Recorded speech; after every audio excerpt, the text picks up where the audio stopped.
नाजरीन, आप देख रहे हैं आली न्यूज़। मैं आपसे मुखातब नकीबुल्लाह चौधरी और हम इस टाइम मौजूद हैं चलारा के मुकाम पे। और ये आपके सामने मुनाजर है जो कि आज रात को बारिश बहुत तेज़ी से होने के बाद ये रोड यहाँ से बंद है। लोगों के लिए बहुत मुश्किलात पेश आ रही है। और ये आप देख सकते हैं लोग यहाँ पे इंतज़ार कर रहे हैं कि पानी कम हो और रास्ता खुले। और लोगों के लिए यहाँ पे बहुत मुश्किलात का सामना करना पड़ रहा है लोगों को। पानी की रफ़्तार आप देख रहे हैं कितनी तेज़ है।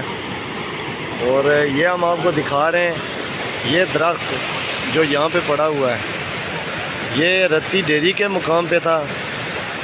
रत्ती डेयरी था और वहाँ से पानी इतना ज़्यादा था कि उसकी बास ये वहाँ से पानी में बह के यहाँ पे चलारा पे पहुँचा है, यहाँ पे खड़ा हुआ है। और ये देखें लोगों के लिए कितना मुश्किल है आना जाना बाज़ार में। चाय के लोगों के लिए कितनी मुश्किलात पेश आ रही हैं। ये लोग खड़े हैं यहाँ पे इंतज़ार कर रहे हैं।